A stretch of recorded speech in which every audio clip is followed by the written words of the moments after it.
Vous écoutez un podcast cinéma du Centre des Arts d'Anguin-les-Bains. Ça fait quand même depuis 4 ans, à l'exception de l'année consacrée au cinéma italien, où il me semble, en fait je me réécoute pas, mais je me connais un tout petit peu, et je pense que le nom de Ford a dû revenir assez souvent. Voilà, un peu trop d'ailleurs, non? C'est ça?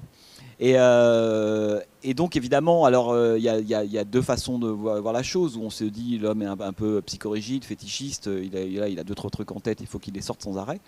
Ou alors, on se dit que finalement, peut-être qu'un des secrets cachés, une des sources cachées du cinéma américain, mais toute période confondue là pour le coup, puisque rappelons que Ford commence à tourner au milieu des années 10 et se termine à la fin des années 60. Donc c'est 50 ans de carrière, d'histoire du cinéma et de l'Amérique, etc.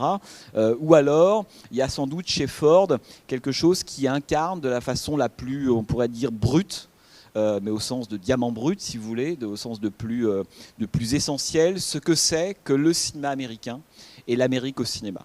Et moi, je suis convaincu de ça. C'est-à-dire que il me semble, moi je disais souvent quand j'enseignais en fac, que pour moi, John Ford, c'était la Bible du cinéma américain. Ça veut dire que voilà, quand on va au cinéma, on va à la messe, mais si on n'a pas eu la Bible, c'est un peu chiant. Il y a plein de trucs qu'on nous raconte, on comprend strictement rien. Et pour moi, Ford, c'est un peu ça. C'est-à-dire que j'ai le sentiment que quand on rentre dans l'œuvre de John Ford, il y a énormément, on pourrait dire, à la fois de motifs, d'obsessions, de fantômes, ou de façons d'être, ou de raconter l'Amérique, ou d'histoire même, qui sont contenus dans cette œuvre-là. Et alors, c'est fait que le lien entre Ford et les héritiers n'était pas très compliqué, puisque n'importe quel cinéaste américain, au fond, s'il cherche un peu au fond de lui, il verra qu'il y a un fond fordien. Voilà. Alors évidemment, il y a les Fordiens totalement, on pourrait dire, ceux qui ont fait afficher, auto-avoués, ceux qui ont fait leur grand coming out, évidemment, programmé de Cimino, c'est pas hyper original, parce que l'œuvre de Cimino est obsédée de A à Z par Ford, lui-même le raconte, des citations très directes dans ses plans, etc. etc.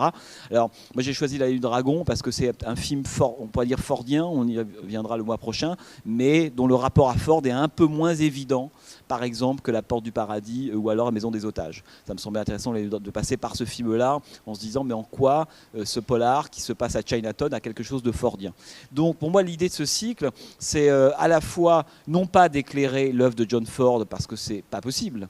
Des dizaines de films, 50 ans de carrière, l'homme commence à l'époque du muet, et puis il va faire ses premiers films parlants, premiers films en couleur, il va connaître l'âge d'or des studios, et puis peu à peu la chute des studios. Il faut rappeler que Ford tourne son film en 67, la Seven Women, Frontière chinoise en français, et c'est l'année évidemment, on l'a vu la première année du cycle, du Laura et de Rosemary's Baby. Donc c'est quelqu'un qui a couvert une histoire et un panorama du cinéma américain absolument colossal. Alors moi ce qui me semblait intéressant, c'était pas du tout, encore une fois, de faire de façon un peu exhaustive une sorte d'analyse de tout ce panorama-là. On n'aura pas le temps, il y a beaucoup trop de films. On a choisi là 4 films de Ford, mais ou 5. 4 ou 5, 5 mais évidemment, ça a été un crève-cœur permanent. J'ai mis La Charge héroïque, mais il n'y a pas les raisins de la colère, il n'y a pas le massacre de Fort Apache. En fait, au bout d'un moment, je ne pensais plus qu'aux films qui manquaient, donc on va oublier les films de Ford qui manquent, en considérant que les 5 films projetés, à chaque fois, incarnent, on pourrait dire, au mieux, une facette du cinéma de John Ford. Voilà, c'est ça l'idée, à mon avis, de vraiment essayer à chaque fois d'avoir des éclairages sur certains moments du cinéma de Ford et en quoi ils ont été extrêmement importants pour l'histoire du cinéma américain. Et une chose que je vais vous dire avant de dire 2 mots sur Vers sa destinée, c'est que si je mentionne cette espèce de pérennité incroyable, 50 ans dans l'histoire du cinéma américain, d'abord ils ne sont pas très très nombreux, de cinéastes à avoir commencé à l'époque du muet et à avoir terminé à l'aube du nouvel Hollywood, mais sachant aussi, ça j'y reviendrai, que les cinéastes du nouvel Hollywood adoraient John Ford. Je ne sais pas si vous vous souvenez de cette photo extrêmement célèbre où John Ford est sur son lit, il est malade, il est chez lui, et il a autour de lui à la fois Dennis Hopper et John Huston. C'est une photo qui est très très connue, qui montre Ford fait partie de ces cinéastes qui ont été élus par la nouvelle génération comme un des maîtres dont il fallait poursuivre évidemment l'héritage.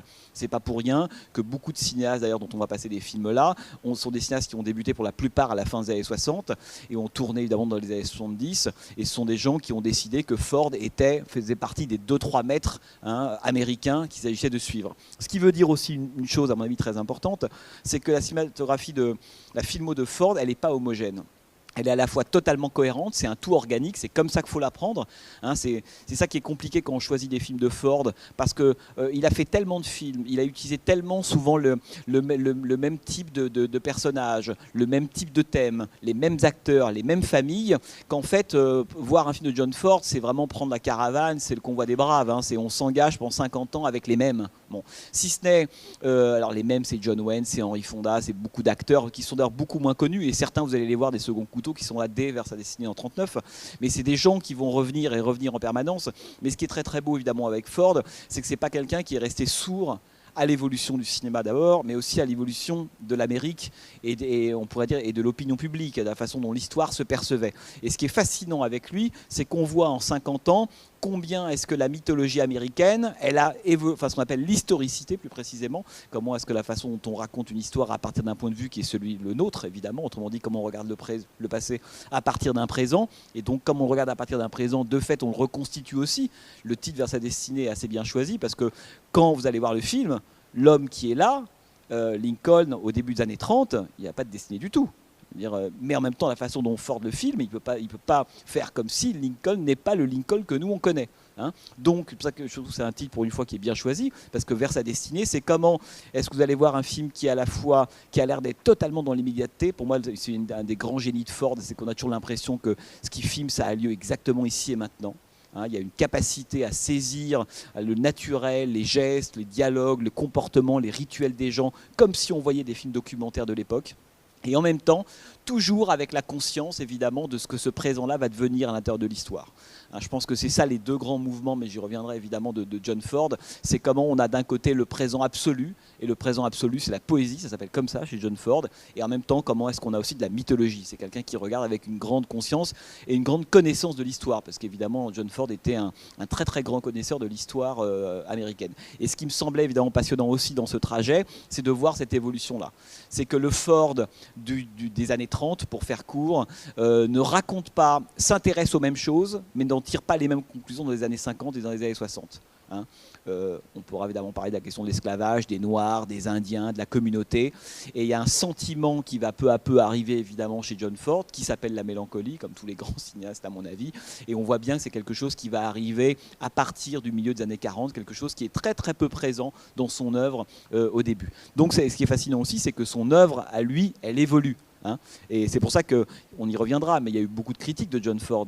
Il y a une époque dans les années 70 où John Ford était considéré comme un cinéaste réac, voire facho, un type qui montrait les Indiens en train de se... Enfin bref, c'était vraiment le cinéaste droitier, plutôt conspué par la critique. Et la critique a considérablement évolué sur John Ford, il faut le rappeler. Et d'ailleurs, elle a évolué aussi bien globalement que sur certains films. Alors, ce qui me permet de dire un petit mot de Vers sa destinée, c'est grâce à Eisenstein que Vers sa destinée et finalement a été reconnu par la critique dans le monde et finalement est sorti en France 14 ans après sa sortie. Il faut rappeler ça parce qu'on est en 1939 quand Ford fait ce film-là qui s'appelle Young Mr. Lincoln, hein, donc le jeune Mr. Lincoln en version originale. Il a déjà une carrière relativement importante, mais l'année 39, moi il me semble que c'est la première année de l'explosion Ford. Voilà, c'est l'année, il a réalisé des films très connus avant, dont Le Cheval de Fer, si vous avez l'occasion de le voir, film de 1925, fresque de 2h40, incroyable sur l'histoire de la conquête de l'Ouest, dans laquelle Lincoln est déjà cité, et c'est pas la première fois que Ford s'intéresse à Lincoln. Pour Ford, Lincoln c'est Dieu, grosso modo c'est ça.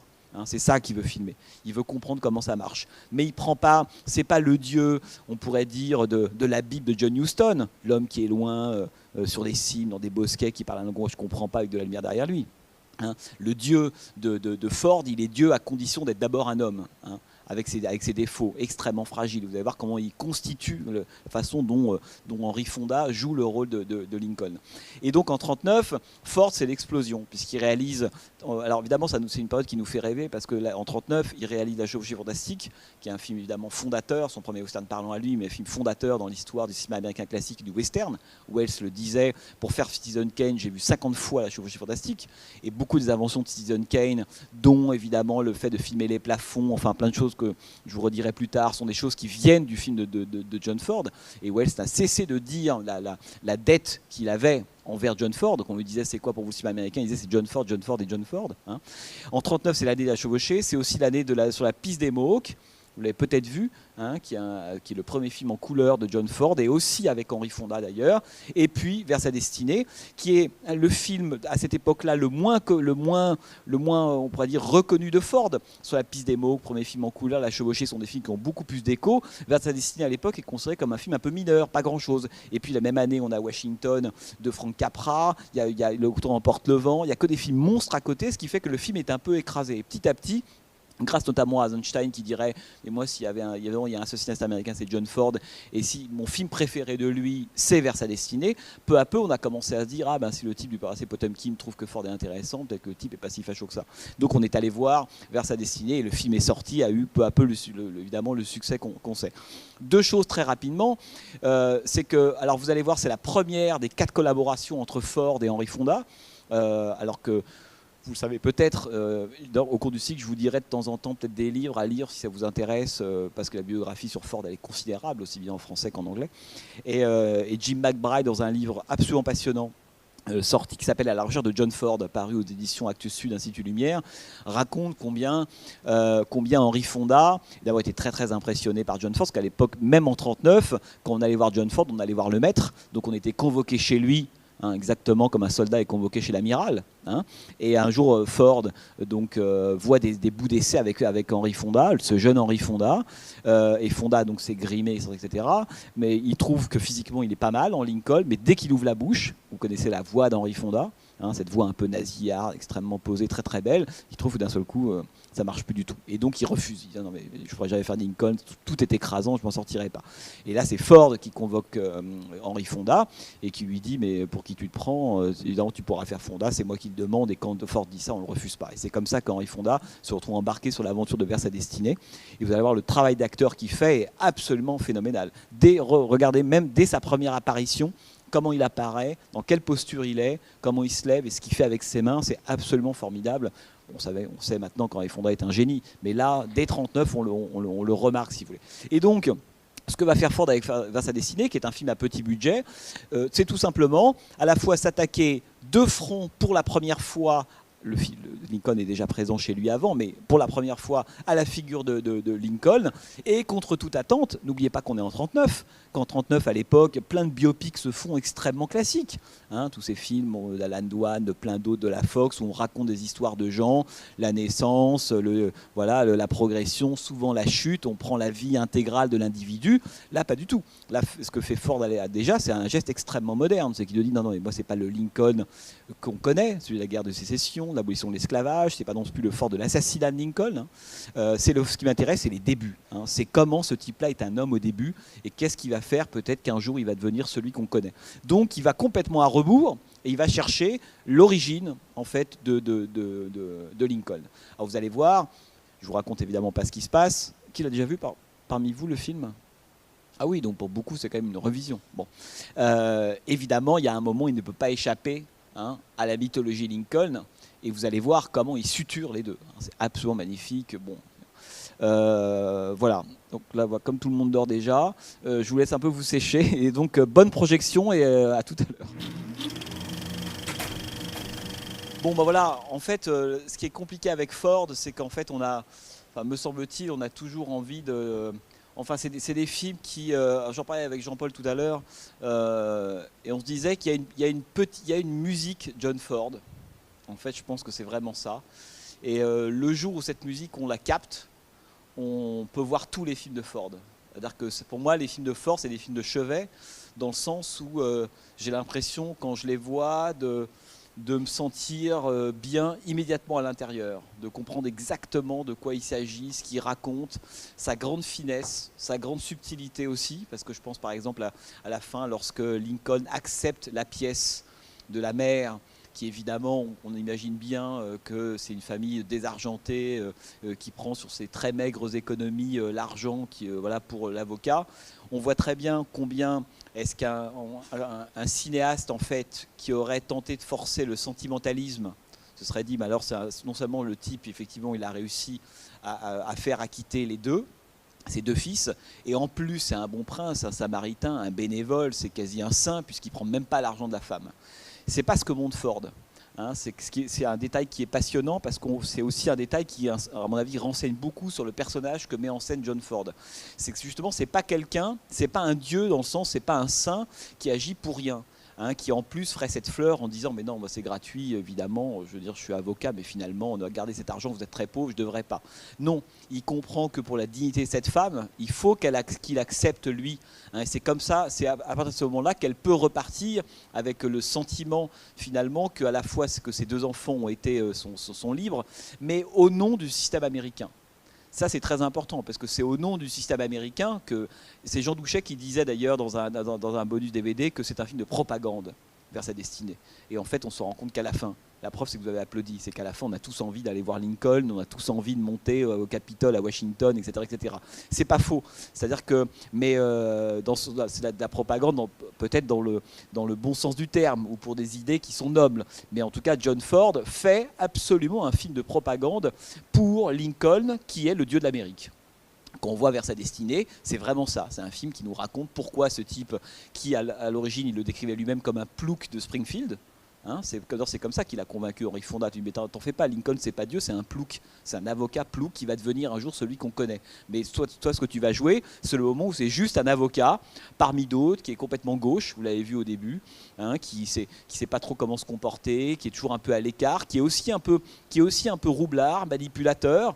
La séquence de la fête de l'indépendance, lorsqu'il n'hésite pas à accrocher la corde, par exemple, au chariot, à plein de moments, on sent qu'il use des méthodes qui sont limites par rapport à quelqu'un qui utiliserait strictement la loi ou qui travaillerait uniquement, comme les Américains, by the book, pas du tout. Hein, il y a des moments où il n'hésite pas à manipuler, à intimider, à faire l'œil noir à l'un des deux qui dit qu'il ne veut pas payer. Je ne sais pas si vous vous souvenez au tout début du film. Donc on pourrait presque dire que pour ses fins, Lincoln est aussi prêt, c'est pas du tout un être parfait, hein, à utiliser tous les moyens. Et il le montre aussi comme ça, John Ford, dans une première partie. C'est la seconde partie, à partir du moment où il va prendre la défense de ces 2 personnages-là, les 2 fils de cette femme, que le Lincoln qu'on connaît, on pourrait pas dire, commence à se construire. Mais avant, c'est un type qui est sincère, ça c'est la qualité absolue tout de suite. D'ailleurs, j'adore la séquence d'ouverture du film, vous avez vu, lorsqu'on a le politicien qui parle. Là, on est effectivement dans le cliché total, le tribun, l'homme dont on se dit, dès qu'il ouvre la bouche, c'est tout de suite du mensonge. C'est le discours politique par excellence. Hein, et on a ces hommes qui sont droits autour de lui, qui l'écoutent, il est tout fier, voilà, il fait un peu le coq.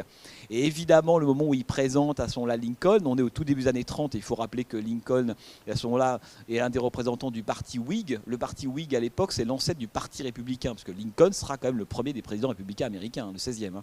Mais avant, il est représentant du parti Whig, qui est une sorte de proto-parti républicain, si vous voulez, et c'est à ce titre-là qu'il arrive dans le plan.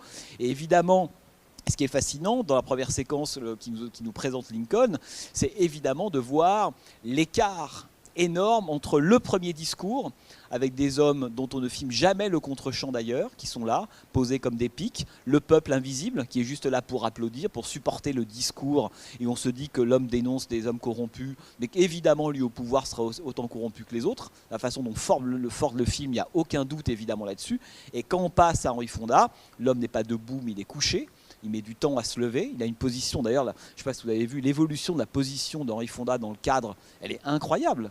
En 1939, le type ne sait pas se tenir. Il n'y a pas un plan. Il n'y a que vers la fin où il commence à savoir faire un peu quelque chose de ce corps dégingandé. Hein, où il se met à... En fait, là, on se dit, ah oui, là, le Lincoln que je connais gravit la colline. Hein, quand il sort de la salle d'audience, je reviendrai parce que c'est une séquence évidemment capitale, lorsqu'il est acclamé par la foule, hors champ, très important évidemment. Le fait que Ford décide de ne pas filmer la foule qui applaudit, pour quelle raison il ne la filme pas. Et ensuite, au moment où il monte la colline, là c'est le Ford qui va, c'est le Lincoln qui va vers sa destinée, d'où le titre français qui est pas mal quand même, la colline, l'orage, la statue, et le collage est génial parce qu'il y a 2 collages formidables sur lesquels je reviendrai un peu après dans le film, enfin 2 ellipses incroyables. La première qui est très célèbre, c'est la mort d'Anne Rutledge. Hein, après le long travelling, ils sont en train de discuter tous les deux. À ce moment-là, c'est presque une famille, un couple qui est en train de se fonder. Henry Fonda lui dit, elle lui dit à Anne Rutledge, parce que ça a été sa première femme, Anne Rutledge, peu de gens aiment les femmes qui ont les cheveux roux. Et là, Henry Fonda lui répond, moi j'aime beaucoup les cheveux roux. Plan sur le feuve, cut, et là, bloc de glace, la tombe. Il y a pas beaucoup. Enfin, je connais le raccord de 2001, mais je connais pas. Je connais le raccord que vous avez eu au bout de l'enfer, le passage de la Pennsylvanie au Vietnam. Mais il n'y a pas beaucoup d'ellipses dans l'histoire du cinéma aussi belles et aussi violentes que ça. Encore une fois, on est en 39, c'est extrêmement osé, évidemment, d'être passé de cet amour naissant. C'est une des voies que peut emprunter Lincoln à ce moment-là, c'est ce que nous raconte le film. Et le plan suivant, évidemment, c'est la glace, la pétrification de cette espèce de fleuve un peu tranquille qui devait être sa vie, en gros, avec cette femme-là. Je veux dire, au début, il aime bien les bouquins, mais c'est pas grand-chose, Lincoln. Et puis, il y a le moment où cette femme meurt, et tout de suite, c'est la tombe. Alors, moi, ce qui me semble, et l'autre ellipse, c'est évidemment la fin. Il monte sur la colline, plan suivant, la statue de Lincoln, qui d'ailleurs est un plan au présent, là pour le coup. Le seul plan au présent du film, c'est les deux d'ailleurs, ce sont les deux derniers du film qui reprennent la chanson du début, Glory Glory. Enfin, c'est le côté très très lyrique, évidemment, à ce moment-là du film. Mais ce qui est beau dans on pourrait dire dans la première ellipse, c'est pour ça que moi ce que j'aime beaucoup dans les films de Ford, c'est qu'ils nous racontent toujours beaucoup de choses. Et en fait, c'est qu'après coup qu'on se dit ah oui, mais là c'était un moment extrêmement important. Et ce tout début, je ne sais pas si vous vous souvenez, mais on les voit tous les deux en train de marcher. Donc déjà on voit arriver Lincoln, enfin on le voit arriver. Il est adossé à l'arbre, évidemment métaphore évidente de l'arbre de la nation, c'est lui. Et ça, c'est un plan rétrospectif. Vous comprenez bien qu'au présent, ce plan ne veut rien dire. On ne va pas dire, ah oui, toi, tu as 32 ans, tu es assis à l'arbre en train de lire des bouquins, etc., tu es l'arbre de la nation. Non, c'est que cette métaphore-là, et c'est ça le génie de Ford, c'est qu'il filme toujours le présent, mais du point de vue de la mythologie. Vous comprenez ce que je veux dire? Et on a toujours dans ces films ce double balancement. Ce qui en fait des films émouvants, qui en fait parfois des films nostalgiques, parce qu'on a toujours à la fois la mythologie et le présent. C'est-à-dire que on passe toujours de l'un à l'autre. On a presque le sentiment que l'histoire, elle disparaît au milieu. Liberty Valance parlera de ça, La Charge héroïque aussi, et plein d'autres films. Mais que finalement, à mon avis, ce qui caractérise le côté fordien, alors il y a beaucoup de thèmes sur lesquels on reviendra. C'est quoi être un héros fordien? C'est quoi la communauté? Tout ça, c'est fordien, bien sûr. Mais à mon avis, je dirais presque peut-être la chose la plus importante chez Ford, c'est cette espèce on pourrait dire de capacité à faire exister à l'intérieur d'un même plan le sentiment que ce qu'on voit c'est de l'ordre du présent absolument. D'où le charme incroyable de ces films. Incroyable. Amusez-vous à revoir des films des années 30-40. Je dis, il y a peut-être que Capra, à mon avis, qui possède ça. Quand vous regardez, je ne sais pas moi, Monsieur Smith au Sénat ou l'extravagant Mr. Deeds, on a par moments ce sentiment de présent qu'on retrouve chez Ford.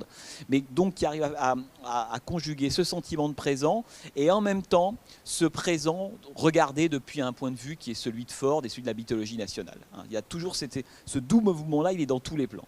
Alors pourquoi je dis ça? Parce qu'au début, donc, on voit arriver ce couple.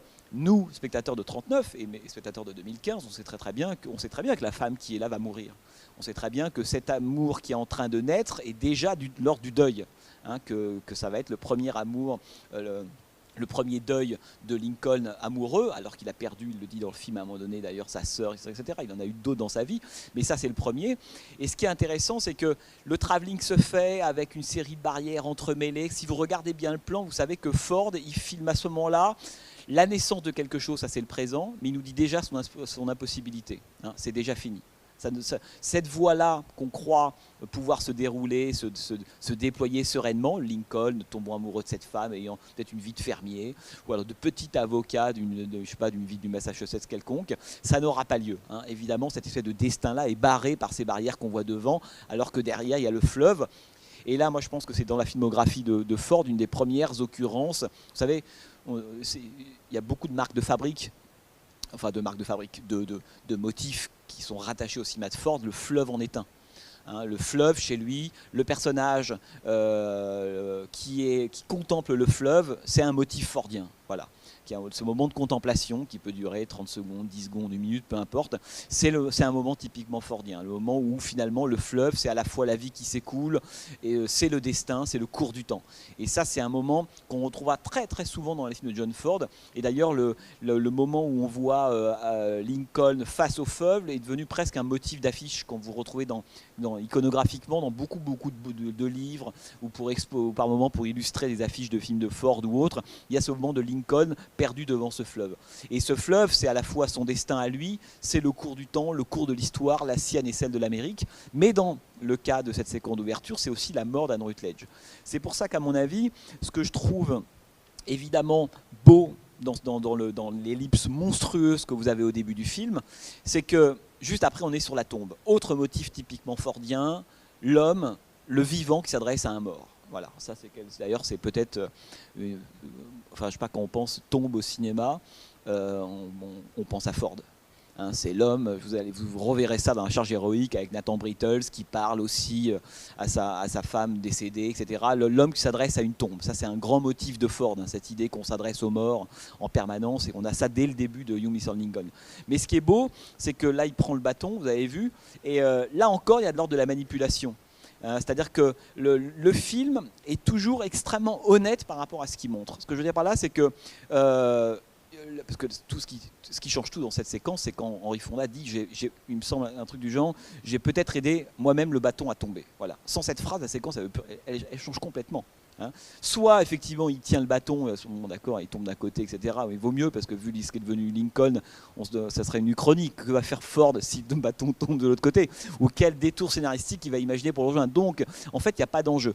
Et ce que j'aime, c'est l'honnêteté évidemment de faire dire à Lincoln qui dit lui-même, mais en fait le destin, c'est moi en fait qui décide que je vais avoir ce destin. En l'occurrence, je vais aller vers la loi.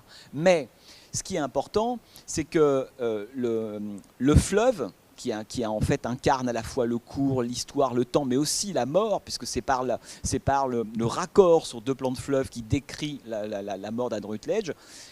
Il y a une séquence qui renvoie dans le film directement à celle-là, parce que le film fonctionne beaucoup par rime. Et d'ailleurs, il y a des rimes chez Ford de film à film et à l'intérieur des films eux-mêmes. Lorsqu'il va à la soirée des aristos, vous avez vu, hein, bon, on pourra y revenir parce que c'est un moment formidable. Hein, comment est-ce que Ford le montre exclu, n'appartenant pas à cette société-là. La première fois qu'il apparaît, il arrive comme ça dans le plan avec la ronde qu'on voit devant lui, mais lui n'entre pas dans le cercle. Il est pas, ou alors quand il y entre, il n'est pas à l'aise, il n'a qu'une envie, c'est d'en ressortir illico. Il n'appartient pas à ce monde-là. C'est ce que montre toujours d'ailleurs Ford, uniquement par des mouvements aussi bien de caméra que de personnages, que de foule. Hein. Et la musique, Ford disait toujours, je préfère toujours une bonne musique qu'un mauvais dialogue. C'est pour ça que la musique chez lui, elle est très importante, elle n'est pas illustrative, elle est capitale, et on le sent bien d'ailleurs, qu'elle fait vibrer même. Bon. Et l'écho donc de ce premier plan de fleuve, c'est celui de la soirée. Vous avez vu, à ce moment-là, il y a Mary Todd qui deviendra, cela dit, la seconde femme de Lincoln, hein, la femme qui le dragouille, qui l'emmène sur le balcon pour contempler le fleuve. Elle deviendra, en réalité, la véritable femme de Lincoln, si ce n'est que Ford s'en fout complètement. À ce moment-là, il la met de côté, et j'aime beaucoup comment il le fait. C'est-à-dire qu'à ce moment-là, on se dit, bon, c'est reparti pour une amourette, Anne Rutledge bis, il va trouver quelqu'un d'autre, il a fait le deuil de sa précédente femme ou autre. Mais il remet à nouveau Lincoln devant un fleuve, autrement dit dans une configuration qui est très similaire à la séquence qu'on a vue au tout début du film. Et alors qu'il est en train de contempler le fleuve, elle, finalement, elle se met sur le côté, vous l'avez vu, elle s'assied, puis au moins elle s'en va, elle se dit, bon, il n'y a rien à faire pour ce type-là, etc. Alors la question c'est, pourquoi est-ce qu'elle s'en va ? Pourquoi Ford choisit à la fois de les faire partir ensemble sur le balcon? C'est parce qu'à ce moment-là, non seulement, je ne sais pas si vous avez entendu sur la bande-son, mais il y a le retour du thème d'Anne Rutledge. Hein, ça c'est aussi chez Ford, c'est très important parce qu'il y a des thèmes, des musiques qui reviendront de film en film, donc c'est bien de les avoir en tête parce que par moment à l'intérieur du film lui-même, mais parfois d'un film à l'autre. Et là, le souvenir évidemment d'Anne Rutledge arrive uniquement par la musique. Hein, elle ne le sait pas. Hein, mais lui le sait, on est dans la tête de Lincoln à ce moment-là, et il se souvient qu'effectivement, le fleuve c'est quoi? C'est son destin. C'est-à-dire qu'en fait, il n'y a pas la place à ce moment-là pour une autre femme. La femme qu'il aurait dû épouser, elle est morte, et elle est associée à ce fleuve-là qui regarde. Donc évidemment, quand il est face à ce fleuve, cette espèce de, on pourrait dire sa destinée à lui, hein, ce qu'il doit accomplir, il n'y a pas de place pour cette femme-là. Et elle le comprend intuitivement, parce qu'elle n'entend pas la musique évidemment, mais elle comprend intuitivement et elle s'en va. Ça, c'est un des très très beaux moments, je trouve, du film, si vous voulez. Et je pense que c'est ça que je voudrais quand même revenir un tout petit peu sur d'ailleurs, on pourrait presque terminer cette histoire-là par la toute fin. Hein, lorsqu'évidemment il gravit la colline, là il va pleinement vers sa destinée. hein. D'ailleurs, c'est très très beau, puisqu'au moment, il y a deux plans. Il y a le plan où il part d'abord, on a cette espèce de chemin un peu serpentin, le chariot, et puis lui qui va rentrer dans le plan, avec exactement les mêmes barrières qui citent les barrières que vous aviez au début avec Anne Rutledge. On n'en sort absolument jamais de ce motif-là, hein, le chemin épineux, l'obstacle, toujours, on pourrait dire, cheminer avec quand même la mort de cette femme au début. Et ensuite, il arrive évidemment sur la colline. Et là, il y a eu à l'époque beaucoup d'interprétations différentes sur la pluie qui arrive. Qu'est-ce que c'est que cette espèce d'orage qui arrive, cette pluie, etc. Alors il y a plusieurs, je dis, et avant que les photos de Lincoln n'arrivent, hein, c'est le moment où finalement l'homme sort du présent et arrive directement dans la mythologie. Et d'ailleurs, Ford à l'époque ne pouvait pas, pour le spectateur américain, ne pas montrer au moins une fois un Lincoln qu'il connaissait. Hein, donc il fallait aussi terminer là-dessus, d'une certaine façon, sur la statue de Lincoln. Mais ce qui est très beau à ce moment-là, c'est que l'orage ou la pluie, ça peut renvoyer soit au destin funeste de Lincoln lui-même, qui, rappelons-le, sera assassiné en 65, hein, premier des présidents américains assassinés en 65, et Ford avait consacré un film en 1935, le président de Shark Island, je ne sais pas si ça vous dit quelque chose, à l'assassin, hein, de Lincoln. Donc il avait déjà traité la question de l'assassinat. Alors soit on se dit que l'orage et la pluie, c'est effectivement la mort de Lincoln, qui sera assassiné quelques mois après son deuxième mandat. Je rappelle que Lincoln a été élu en 60, il va faire 2 mandats, 64, normalement 68, il sera assassiné quelques mois après en 65. Mais ça renvoie aussi au grand orage, on pourrait dire, du cinéma de Ford. Parce que Ford, c'est quelqu'un qui est né en 1894. Il fait partie de cette génération, d'abord, qui connaît très très bien l'histoire de l'Amérique, mais pour lequel il y a une blessure plus que profonde, qui est une blessure centrale, structurelle de l'Amérique, c'est la guerre de sécession. Hein. Ça, il ne faut jamais oublier, on y reviendra souvent. La guerre de sécession, c'est peut-être c'est la grande plaie de tous les films de Ford. Véritablement. C'est-à-dire que c'est quelque chose auquel il reviendra absolument sans arrêt. S'il y a un moment qui pour lui a beaucoup compté, c'est la guerre de sécession. Et donc évidemment on peut considérer que l'orage qui arrive, c'est aussi l'orage historique qui attend Lincoln, puisqu'il va être un jour élu président de la République évidemment, et c'est lui qui va être élu pendant la guerre de sécession. Donc le président américain qui est en poste pendant la guerre, c'est Lincoln. Alors vous connaissez, alors là il faut relire des bouquins sur la guerre de sécession, hein, mais vous connaissez l'histoire, il est président de l'Union, il veut abolir l'esclavage, hein, les confédérés c'est le Sud, enfin bref tout ça. Et d'ailleurs c'est un homme affilié aux confédérés, donc aux sudistes, qui assassinera Lincoln en 65. Et donc la guerre de sécession, elle est capitale chez John Ford. Hein. C'est même de là que revient Ethan Edwards dans La prière du désert. La plupart des personnages fordiens, à un moment donné, parce que Ford a fait aussi beaucoup de films sur l'Ouest et l'histoire de l'Ouest, et pour Ford, l'histoire de l'Ouest, on pourrait presque dire qu'il y a 2 volets. C'est l'histoire des Indiens. Qu'est-ce qu'on a fait avec les Indiens ? Et d'ailleurs, Shane Houghton, un de ses derniers films en 64, Les 2 cavaliers, etc., sont des films qui traiteront de la question indienne. Et l'autre question centrale qui intéresse, je devrais même dire qu'il y en a 3, qui intéresse Ford s'attaquant à l'Ouest, il y a les Indiens, la question indienne, la question de la guerre de sécession, absolument capitale, hein, qui va même d'ailleurs avec la question de l'esclavage. Et là, petite anecdote, mais vous le savez déjà, vous savez que John Ford a suivi à l'origine son frère à Hollywood. Hein, Francis Ford était un cinéaste qui faisait des films qui tout à fait corrects, etc. Et Ford a commencé à travailler à Hollywood en faisant plusieurs boulots, et notamment en faisant l'acteur. Et c'est notamment dans Naissance d'une nation, je dis ça parce que Naissance d'une nation qui parle de la guerre de sécession et qui parle aussi de la question de la loi d'esclavage et qui parle aussi de Lincoln, c'est dans ce film-là que Ford notamment apparaît comme acteur. Alors on ne le reconnaît pas parce qu'il a une cagoule du Ku Klux Klan, mais il disait lui-même, on me reconnaît parce que je suis le seul type avec la cagoule qui porte des lunettes. Voilà. Donc si un jour vous revoyez Naissance d'une nation de Griffith, le moment avec tous ces fous furieux, voilà, avec des cagoules, celui qui a des lunettes, c'est John Ford. C'est assez drôle quand on sait les positions qu'adaptera ensuite John Ford plus tard. Mais donc, on pourrait dire que les 3 choses qui intéressent vraiment Ford, pourquoi est-ce que la guerre de sécession est à ce point, est un point d'ancrage, d'aimantation de tout son cinéma, c'est la question indienne, la question de l'esclavage, la figure de Lincoln, qui pour Ford reste le plus grand homme américain, mais Lincoln, on sent bien que c'est bien plus qu'un homme dans ce film-là. À la fin, c'est un système.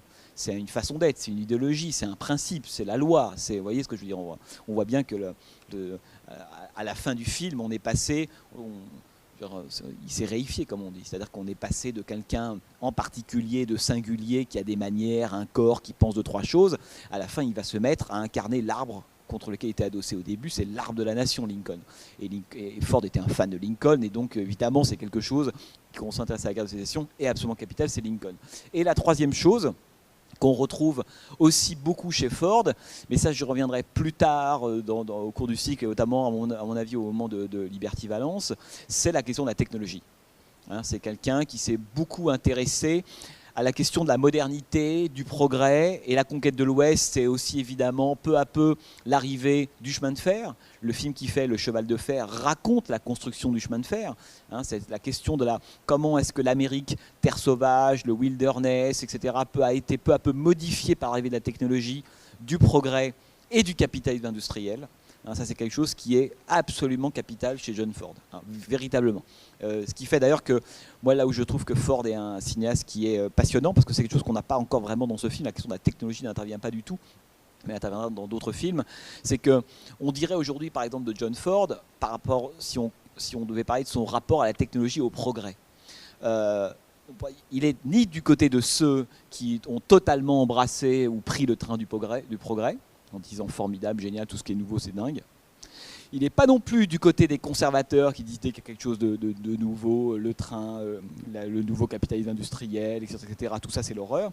Il est dans la position vous savez, de ce que cet auteur, Antoine Compagnon, avait appelé les antimodernes.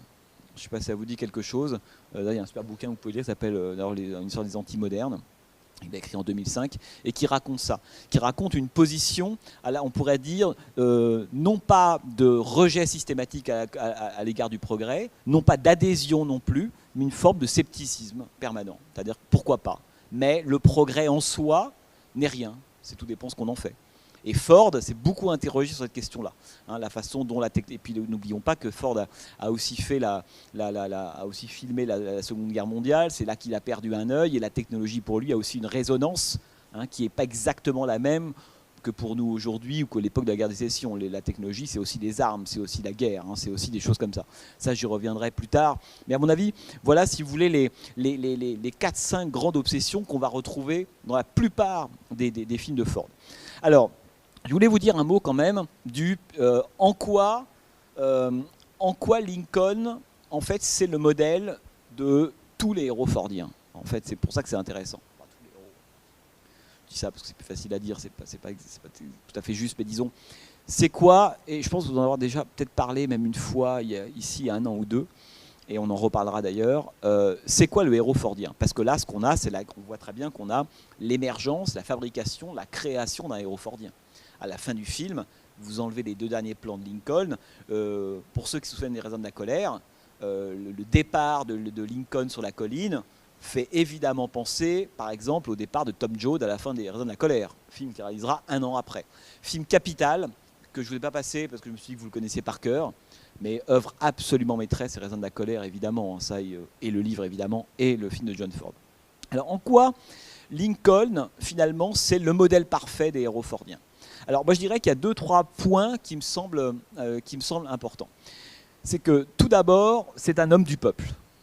Hein, c'est quelqu'un qui vient du peuple, Lincoln. Et c'est pour ça que Ford s'intéressait beaucoup au fait de montrer non pas l'homme déjà installé, élu, ayant une certaine résonance politique, etc. Il veut le montrer au départ, d'où le côté plouc dont je vous parlais. Il a envie de le montrer pas un peu engoncé, pas très débrouillard, pas forcément très sûr de lui, hésitant sur son chemin.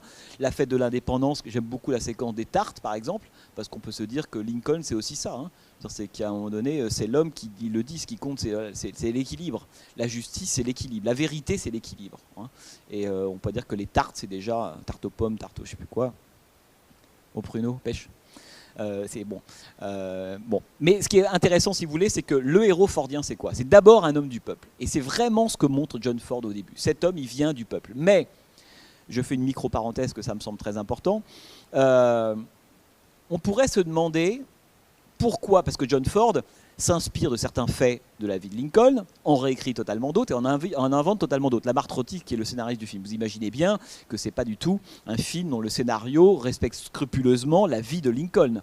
Il y a des choses qui sont arrivées, d'autres pas du tout, donc il a inventé des séquences pour exemplariser, si vous voulez, le statut de Lincoln. Ce qui est intéressant, c'est qu'on voit bien dans toutes les séquences en fait, entre Lincoln et la famille des 2 condamnés, enfin des deux présumés coupables, les deux fils, qu'au fond, Lincoln parle à une famille que lui-même n'a pas eue.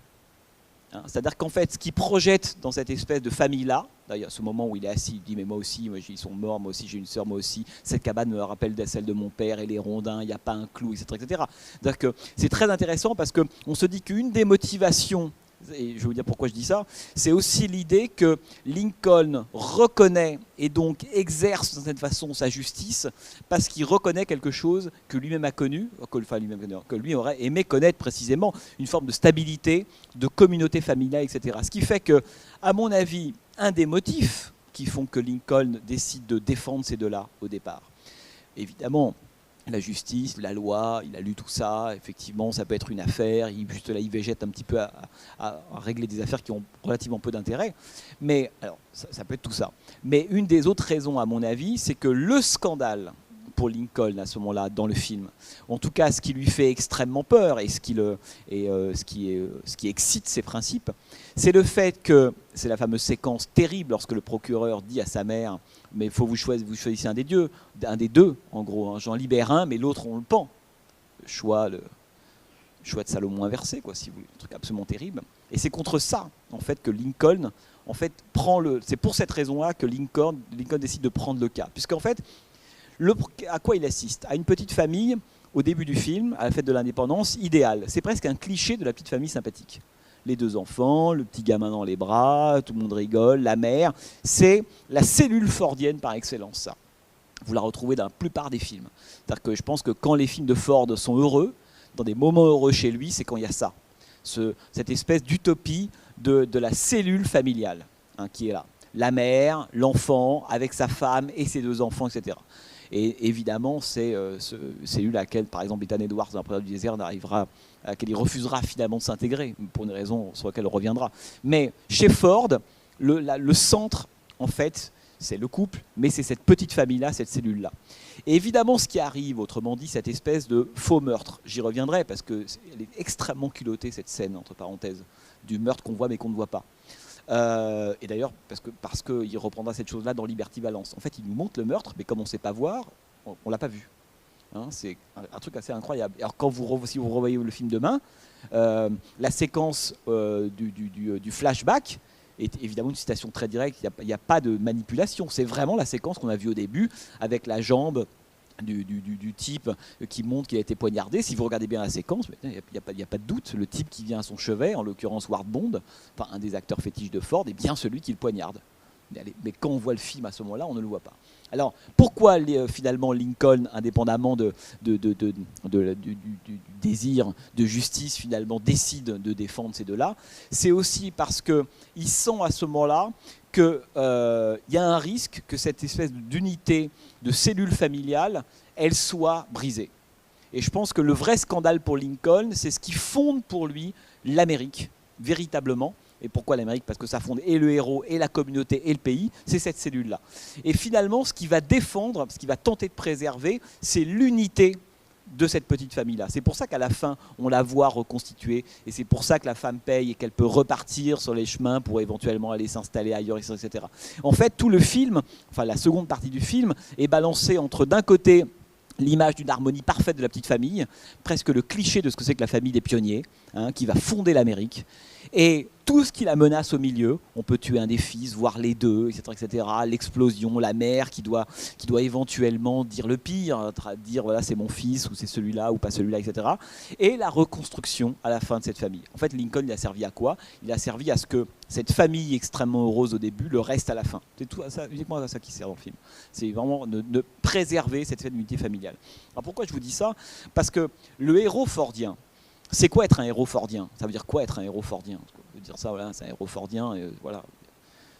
Et d'ailleurs, il y a beaucoup de cinéastes pour lesquels on pourrait dire ça, mais il y a des caractéristiques. Le héros fordien, donc je reviens à ça, c'est le héros qui vient du peuple. Quelque chose d'extrêmement important. Ça veut dire quoi? Ça veut dire que, non pas il s'identifie à lui, non pas dans le sens où il serait, alors ça très important, on pourrait dire au-dessus de lui, non pas parce qu'il aurait mieux réussi que les autres, non pas parce qu'il comprendrait mieux en fait le peuple que le peuple certaines choses. Non, c'est un héros du peuple parce que en fait il s'identifie à lui, il le comprend intimement, ce que ne comprennent pas du tout les autres personnages du film. Les aristos, on s'en fout de ça à la limite. L'avocat un peu véreux, toujours entouré d'une cour qui préfigure d'ailleurs le Henry Fonda du massacre de Fort Apache, toujours coincé, qui ne met jamais le pied par terre. Vous voyez, qu'il est sur des parquets, des tapis, des sièges, mais jamais le pied sur le sol, sur la boue. Truc très important chez Ford, quand les héros mettent le pied par terre, c'est déjà bien. Quand il y a de la poussière sur leurs bottes, c'est déjà bien. Quand on est le bûcheron, formidable. Vous voyez ce que je veux dire? Le faux héros, attention, il peut être héros pour certains, mais le faux héros pour Ford, c'est Henry Fonda dans le massacre de Fort Apache. Hein, c'est celui qui passe de salle de bal en calèche en appartement lustré. Hein, c'est-à-dire que chez Ford, on a mis les pieds dans la boue. Très important. L'homme du peuple, il met les pieds dans la boue. Il se salit, il sait couper un tronc de bûcheron. C'est pour ça que cette séquence, elle est. Pourquoi Ford insiste là-dessus, sur le fait que Lincoln est un bûcheron? On s'en fout comme de l'an 40, c'est un bûcheron. Ça permet juste au film, à chaque fois, de le mêler. Vous avez bien vu, les autres sont des spectateurs de ce peuple-là. On regarde, assis sur des endroits, le spectacle de l'indépendance. On regarde cette populace en train de s'amuser à célébrer les vétérans, Miss Liberty, à faire des jeux complètement stupides, la corde, la boue, la tarte à la pomme, etc., etc. Le seul, en fait, qui participe, pourquoi? Parce qu'il émane de ces gens-là, tout simplement, c'est Lincoln. Donc Lincoln, le héros fordien, c'est déjà un héros qui vient du peuple et qui, parce qu'il vient du peuple, en fait, le comprend. C'est-à-dire qu'émotionnellement, il le comprend. C'est pour ça qu'il comprend très très bien la séquence avec la mère, elle est formidable. Il comprend intimement à ce moment-là, hein, cette espèce de dilemme. Hein. Et aussi bien, il comprend la pauvreté de la femme et il comprend la nécessité, par respect, hein, de cette façon pour elle, d'accepter le peu d'argent qu'elle a. Vous voyez ce que je veux dire? Alors qu'on pourrait dire que quelqu'un qui ne viendrait pas du peuple dire bah, attendez, vous plaisantez, je veux dire, moi j'ai déjà plein d'argent, gardez votre petit sou. Non, non, lui il sait qu'il faut le prendre. C'est comme ça qu'on légitime et qu'on respecte l'autre, c'est en acceptant cette pièce-là, ce qui est un détail extrêmement important dans le film. L'autre principe du héros fordien, et ça on le retrouvera dans beaucoup de films, c'est que c'est quelqu'un, alors je vais aller un peu vite pour pas vous fatiguer, c'est que c'est quelqu'un qui se tient toujours un peu hors de la communauté. Hein, il est toujours un peu à côté, le héros fordien. Il est toujours aussi un peu spectateur. Il est à la fois dedans, mais pas vraiment. Voilà. C'est pour ça que j'aime beaucoup le fait que Lincoln dans le film, à la fois on le sent proche du peuple, c'est de là qu'il vient. En même temps, on voit bien qu'il est toujours, c'est une sorte d'électron libre, de type un peu indépendant, qui jure même dans le cadre. Son corps, j'en parlais tout à l'heure, est absolument incroyable. Quand il est assis à la fenêtre de nuit et que le procureur vient le voir, enfin le juge en lui disant on vous propose un marché. Bon, en gros, faites-vous seconde, etc. L'autre refuse, il joue de la guimbarde et la harpe juive. Et il a donc cette espèce de chaussures, de jambes qu'il met contre la fenêtre, vous avez vu? C'est un truc incroyable. C'est-à-dire qu'en fait, il écrase le pied contre le spectateur à ce moment-là. C'est un corps complètement dégingandé. En 1939, c'est complètement fou de faire ça là, au corps d'un acteur de cinéma. Il est incroyable, Henry Fonda, dans le film, évidemment. Bon. Pourquoi je dis ça? Parce que la communauté, le héros fordien dans ce rapport à la communauté, il est simple en fait. Et je pense qu'une fois qu'on a compris ça, on a compris ce qu'est un héros fordien, et on comprend aussi pourquoi certains n'ont pas la grâce, on pourrait dire la grâce de Ford dans ses films. Hein. On verra pour quelles raisons certains sont pas du mauvais côté, parce que chez Ford, il n'y a jamais de méchant pur et dur. Quasiment jamais. Les gens sont les produits de quelque chose, ils ont une raison d'être. C'est un vrai cinéaste humaniste et idéaliste, John Ford, véritablement. Jamais vous verrez un méchant. Enfin, les méchants, même les méchants ont leur chance dans ces films. C'est aussi ce qui en fait un cinéaste très digne, à mon avis, évidemment, ce qui n'est pas le cas de tant de cinéastes que ça. Même les méchants chez lui, même un type comme Lee Marvin dans Liberty Valance, on y reviendra. Il a des raisons d'agir comme il agit. Et Dieu sait qu'il est sadique, Dieu sait qu'il est salaud, qu'il est bourré, qu'il est violent, tout ce que vous voulez, mais quand même. Hein. Dans le film, il a une raison d'être. Et ceux qu'on pensait hyper purs, blancs, on pourrait dire honorables, estimables, ont aussi des points faibles ou des failles noires, si vous voulez. Donc ça, c'est quelque chose d'extrêmement fordien. Hein. C'est la faiblesse qui rend humains les individus et qui les rend héroïques. C'est jamais un acte de bravoure. Hein. Vous verrez comment dans certains films, je pense à La Charge héroïque, l'acte de bravoure est traité. Non, le vrai héros, c'est pas l'acte de bravoure, c'est pas ça. Hein, le vrai héros, c'est quelqu'un, alors c'est quoi? C'est quelqu'un qui, à mon avis, et c'est quelque chose que vous pouvez repérer dans tous ces films, qui se tient toujours au seuil, on pourrait dire, de la communauté étant la grande cellule américaine, il n'y a pas d'Amérique sans communauté qui marche, et l'extérieur. Hein. Et vous voyez très très bien dans ce film, dans ce film-là, que évidemment que l'extérieur peut appartenir même à la communauté. La preuve, cet adjoint au shérif et son copain qui vont harceler, puis finalement produire cette espèce d'événement dramatique. Dans le Convoi des Braves, vous avez vu le Convoi des Braves? Qui a déjà vu le Convoi des Braves parmi vous? Voilà. Si vous avez en tête le Convoi des Braves, vous vous souvenez de ce convoi de Mormons qui part vers la Californie, on s'arrêtera un peu avant, mais qui part vers la Californie. Alors la grande geste fordienne, c'est la Bible. Le Convoi des Braves, film extraordinaire. Donc c'est une communauté, des Mormons, et l'extérieur, ce sont des hors-la-loi, les frères Clegg dans le film, qui menacent de faire imploser cette communauté-là. Donc il y a toujours chez Ford, on pourrait dire à la fois la communauté qui fonctionne, et puis la menace, une menace, alors qui peut être extérieure ou intérieure, mais une menace qui pèse sur elle. Ce qui veut dire que la communauté chez Ford, elle est toujours extrêmement fragile.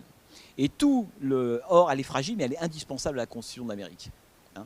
Et tout le travail du héros chez John Ford, hein, c'est vraiment ça, un héros fordien. C'est pour ça qu'on le retrouvera dans des films qui ne sont pas des films de Ford, parce que se pose exactement cette question-là. Hein. Le héros fordien, c'est celui qui arrive toujours à être, on pourrait dire, à l'interface de la communauté et de l'extérieur. Ça veut dire quoi? Ça veut dire que la communauté dans les films de Ford, elle peut disparaître pour deux raisons. La première raison, c'est qu'elle implose de l'intérieur. C'est par exemple là, le cas du meurtre vers sa destinée. Hein, c'est des inimitiés, des duels, ou même par moments presque des conflits ou des jalousies internes, très souvent pour une femme, pour des choses comme ça. Enfin, peu importe. La communauté, elle n'est pas parfaite. Il y a aussi des gens qui ne s'entendent pas, qui ont des intérêts, qui ont des petits intérêts particuliers différents, etc. Donc tout ça, si on le laisse courir, ça peut imploser de l'intérieur. Voilà. Ça, c'est le premier des risques fordiens confère. Vous verrez La Charge héroïque, c'est un film là-dessus. Bon. Le deuxième des risques pour la communauté, c'est pas qu'elle implose de l'intérieur par des éléments qui lui sont propres, si vous voulez.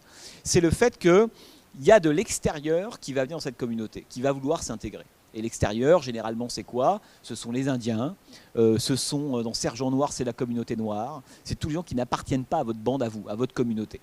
Or, en grand américain qu'il est, Ford, parce que c'est l'Amérique, Ford sait que l'Amérique n'est forte qu'à condition que sa communauté, à la fois, on pourrait dire, elle se perpétue, qu'elle grossisse, c'est ça l'Amérique. Hein, l'Amérique, il n'y a pas, pour le coup, l'American souche, vous voyez ce que je veux dire, hein, par les natifs. L'Amérique, ce sont que des communautés. Hein, c'est-à-dire que des choses qu'on entend parfois aujourd'hui seraient imprononçables aux États-Unis. C'est que des communautés différentes, mais Ford sait, et les héros fordiens savent, que cette communauté, il faut à la fois la préserver du risque d'implosion, d'où le fait que les héros fordiens passent beaucoup de temps à régler plein de petits problèmes intimes et personnels, ou entre des personnages. Un passe son temps au comptoir et à cause de l'alcool sème le trouble dans la communauté. Un autre drague la même femme qu'un autre de ses compagnons et ça peut mener très très loin, ça peut même proposer l'implosion de la communauté. Ça c'est le risque d'implosion de la communauté. Donc le héros il doit préserver à ce que la communauté, il doit faire attention à ce que la communauté n'implose pas. Mais aussi, et c'est ça qui, à mon avis, qui va intéresser les films de Ford de plus en plus au cours de la seconde partie, on pourrait dire, de sa carrière, c'est que la communauté, non pas qu'elle implose d'elle-même, mais qu'à force d'accueillir de l'extérieur des éléments, on pourrait dire, exogènes, venus d'ailleurs, si elle s'ouvre trop, cette communauté-là, elle explose, elle se dissout. Et la beauté du héros fordien, et c'est pour ça que pour moi, quand on comprend Ford, c'est déjà génial, mais surtout qu'on comprend l'Amérique. Enfin, on comprend quelque chose de l'Amérique, mais très profondément. C'est-à-dire que quand on voit les films de Ford, on comprend cette espèce de souci constant. Ce qui fait qu'il y a des personnages dans les films de Ford, il y a plein de caractères, etc., mais il y a un seul héros. Le héros, c'est celui-là. C'est celui qui intuitivement, attention, il ne théorise pas ça, hein, qui intuitivement se place toujours au centre de ça. En gros, veiller à ce que la communauté n'implose pas, et l'ouvrir, certes, mais suffisamment pour qu'elle prenne l'oxygène et en fait qu'elle se renouvelle. Les prostituées dans le Convoi des Braves, les Mormons disent au début ils tombent sur ce wagon de prostituées, etc. Oh, terrible, c'est le contraire de nous, alcooliques, prostituées, enfin tout y est. Et le héros du film, hein, que joue Bay Johnson dans le film, il dit non, il faut les accueillir, elles vont faire le trajet avec nous. Ça c'est un geste typiquement du héros fordien. Le héros fordien, il dit, bon, arrêtez de vous bagarrer tous les deux, sinon ça va dégénérer. Hein, et il dit, non mais les prostituées là que vous ne voulez pas, il faut les prendre parce qu'elles font le même trajet que nous. Voilà. Et le vrai héros fordien, il tient ces deux positions à la fois en permanence. Alors c'est une position qui est très, très, très compliquée, très précaire, parce qu'on voit bien qu'à tout moment, la communauté peut basculer d'un côté ou de l'autre. Il y a un film, par exemple, qui est un film de la rétractation absolue, qui est d'ailleurs son dernier, qui est Frontière chinoise, qui se passe dans une mission chrétienne à la frontière de Mongolie. Ford filme ce cauchemar-là. C'est quoi une communauté qui ne sait plus du tout s'ouvrir à l'extérieur, qui est plus qu'un espèce de truc totalement refermé sur elle-même. Voilà. Qu'est-ce qui se passe quand l'autre arrive ? L'autre, c'est le diable. Parce que quand on n'a pas été habitué à intégrer l'autre, on pourrait dire dans sa communauté, à l'accueillir et à le faire grossir avec nous, et ben finalement on produit le diable à côté. Les Frontières chinoises est un film, on pourrait dire, du cauchemar communautaire de John Ford.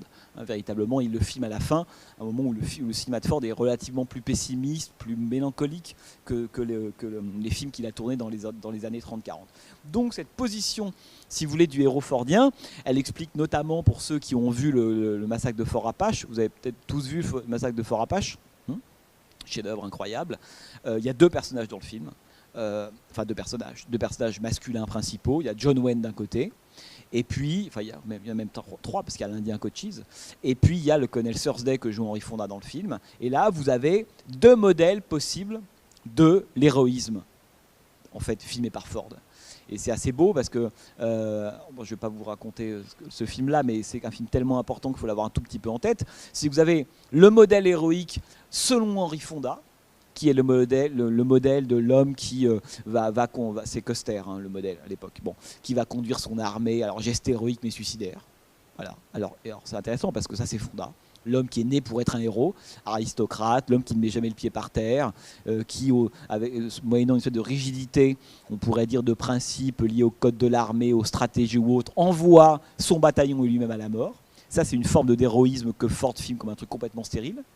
Et en même temps, on se souvient de Custer. Donc il nous dit, c'est pas de l'héroïsme, n'empêche que les livres d'histoire ont retenu ce type-là comme un héros. Ça c'est vachement intéressant. Et puis il y a l'autre, qui est John Wayne, qui est son second, d'une certaine façon, celui qu'on ne connaît pas, mais le vrai héros fordien, c'est lui. C'est celui qui, à la fois, préserve la communauté et va parler avec le chef indien. Là où Henry Fonda dit non, moi par principe, chef indien, jamais. Ils ont massacré 3 de mes hommes, etc. Et John Wayne comprend que l'avenir de l'Amérique, c'est le moment où on va parler avec le chef indien. On va pouvoir s'asseoir à côté de Cochise, enfin plutôt en face de lui, et commencer à échanger. Et cette question-là, elle est centrale, puisque Ford, c'est ça qui est assez intéressant, c'est quelqu'un qui part toujours de la mythologie, et de Lincoln, la bataille de Little Big Horn, enfin il y a beaucoup de moments de films de Ford qui racontent ou qui partent d'événements historiques véritables, véridiques de l'histoire de l'Amérique, et à chaque fois, il les éclaire d'un jour différent. Non pas pour nous dire c'est le contraire ou autre, il nous dit mais voilà, ça c'est ce que raconte l'histoire, ce sont les livres d'histoire, les héros célébrés, qui ont été d'ailleurs à un moment de héros. Dans les années 70, Custer était d'ailleurs un anti-héros, faut se rappeler ce que je dis ça, mais quand Ford tourne le massacre de Fort Apache dans les années 40, Custer est encore un héros officiel. À la fin des années 60, début 70, Custer, c'est le anti-héros par excellence. Little Big Man, par exemple. Vous voyez bien qu'entre l'image du colonel Thursday d'Henry Fonda dans le massacre de Fort Apache et le Custer de Little Big Man ou de Soldat Bleu, ça n'a évidemment strictement plus rien à voir. Et c'est ce que nous raconte Ford. Il dit non, mais les vrais héros, c'est pas ceux-là. Parce qu'ils seront héros un jour, pas héros le lendemain, etc. C'est ceux que l'histoire a retenus. Les vrais héros, ce sont des gens comme John Ford, qui ont permis de construire l'Amérique. En même temps, je serais un peu simpliste si je disais que ça, parce que Ford, il dira un jour, et ça on y reviendrait très longuement quand on passera L'homme qui tua Liberty Valance, il dira un jour, vous avez cette fameuse phrase, qui est peut-être l'une des phrases les plus connues de l'histoire du cinéma, quand la vérité est plus belle que la légende, imprimez la légende. Quand la légende est plus belle que la vérité, imprimez la légende. Bon, j'y reviendrai. Parce que ce que dit Ford à ce moment-là, c'est que si on se contente d'opposer le vrai héros de l'ombre, le John Wayne de service, qui d'ailleurs à la fin du film, dans le massacre de Fort Apache, fait allégeance et ment lui-même, puisqu'on a tous vu, nous, le massacre, et lorsqu'il reçoit les journalistes qui veulent en savoir plus sur les exploits de Custer, John Wayne dit non, il a été formidable. Et il sait qu'il ment, et il ment à dessein. Et nous on sait, puisqu'on a vu Custer se comporter, on l'a supporté pendant 1h50, on voit le type d'homme que c'est. Et à la fin, John Wayne dit non, il a été formidable. Il a conduit les hommes au combat, ils ont été héroïques, etc. Autrement dit, le bon héros couvre le mauvais héros. En tout cas, le reprend à son compte. Et pourquoi, à ce moment-là, c'est intéressant, pourquoi à ce moment-là, John Wayne décide de faire survivre la légende contre une vérité dont tout le monde sait, au cours de laquelle Custer a été négatif. En tout cas, pas un personnage à la hauteur. Parce qu'à ce moment-là, le dernier acte ultime du héros fordien, c'est que si je raconte la vérité, si je dis que Thursday a été ignoble, a fait n'importe quoi, a envoyé des hommes au suicide, lui à la limite, pourquoi pas, mais les autres. Si je fais ça, je mets en péril la communauté et l'armée en l'occurrence. Or, ce qui est le plus important, c'est que cette communauté-là, ce corps-là, il soit pérenne, qu'il continue à vivre. Il y a des éléments qui ont foiré, il y en a qui sont mal comportés, mais si on commence à raconter cette histoire-là, la vérité va faire que la communauté va sombrer. Or non, il faut que la communauté elle continue à vivre, et que l'armée est un corps important qui doit continuer à vivre. Donc je mens. Vous voyez, ça c'est l'héroïsme au carré qu'il y a chez Ford. C'est qu'en plus, il faut mentir. Mais en même temps, il ment, mais on sait la vérité. On a toujours ce double truc chez Ford, dans ma vie, qui me semble extrêmement important. C'est pour ça que Lincoln, alors je reviens à ça, est vraiment un personnage fordien par excellence. C'est quelqu'un qui est obsédé par cette idée, évidemment, de préserver la communauté, mais y compris la communauté de ses on pourrait dire, de ses instincts les plus bas. La séquence du lynchage, elle est extraordinaire. D'ailleurs, à l'époque, Ford aurait préféré, avec son scénariste Labarthroti, que ce soit deux noirs, les deux personnages. Évidemment, la censure n'aurait jamais autorisé ça. Impossible à l'époque de montrer des blancs en train de vouloir lyncher les noirs. Donc il les a remplacés par des blancs, mais tout le monde a la métaphore en tête. Ce moment génial quand il dit est-ce que vous pouvez continuer à regarder un arbre sans qu'il y ait un frisson qui vous traverse. Là, c'est quand même c'est fabuleux. C'est une phrase magnifique. Enfin, qui raconte tellement de ce que. D'ailleurs, il y a un côté très languien pour ceux qui connaissent un peu les films de Fritz Lang. Je pense évidemment à un film comme Fury. On voit qu'il y a une communauté de pensée à un moment donné entre Ford et Lang. Fury, c'est 1936. Ça, c'est réalisé 3 ans plus tard, qui, par rapport au sort, évidemment, des Noirs, est quelque chose qui est, à mon avis, extrêmement forte. Et donc, cette séquence, elle est très belle, puisqu'il faut aussi que Lincoln préserve la communauté d'elle-même. Lorsqu'il leur fait la leçon, d'ailleurs, au tout début, lorsqu'il les empêche avec le rondin de rentrer dans la prison, etc. Finalement, il joue le même rôle. Le vrai héros fordien qui dit à la communauté, il y a ça en vous, mais évidemment qu'il y a des instincts, des horreurs en chacun de nous, etc. etc. Mais on va essayer d'y réfléchir un tout petit peu pour pas que ça arrive, pour pas le commettre. Et le héros fordien, c'est celui qui arrive. Vous avez vu comment il retourne la foule, c'est très intéressant. Il la retourne pas du tout avec de l'intimidation. Il la retourne pas avec en brandissant un texte de loi ou un principe d'autorité, quelque chose a priori. Il la retourne en décortiquant, en expliquant. C'est ça qui est très très beau. C'est que les autres, finalement, ils comprennent à un moment donné, oui, c'est vrai. J'aime beaucoup. Il dit, mais vous, par exemple, est-ce que seul, enfin bon, bref, toute la rhétorique du lynchage, quelque chose que, à mon avis, montre très très bien cette séquence en 2-3 minutes. Donc, ce qui veut dire qu'à ce moment-là, le héros fordien, c'est aussi ça. C'est celui qui est aussi capable d'empêcher la foule de commettre quelque chose d'irréparable pour la communauté. C'est ça qui, à mon avis, me semble-t-il, est très beau. Alors, je voudrais quand même vous dire un mot aussi, puis après vous allez un peu parler, parce que là, un mot de la fin, qui pour moi c'est une des plus belles séquences de l'histoire du cinéma, qui est quand même le moment donc, il vient de gagner, donc Ward Bond, le Cass Palmer, là, le Jackass, donc, a perdu ses moyens, il a avoué, etc., etc. Donc il y a cette fameuse séquence très moderne à l'époque, encore une fois, cette idée que Ford nous filme la vérité quand même au bout de 20 minutes et qu'on ne la voit pas et qu'on la comprendra, qu'on la verra que 1h05 plus tard. Il n'y a pas beaucoup d'exemples de films comme ça. Bon. Et donc là il vient de gagner et il sort dans ce couloir. Donc moi je pense que c'est exactement à ce moment-là que on pourrait dire que le Lincoln de Ford devient le Lincoln qu'on connaît, ou le Lincoln de la mythologie. Avant la montagne et avant évidemment la pluie et les photos.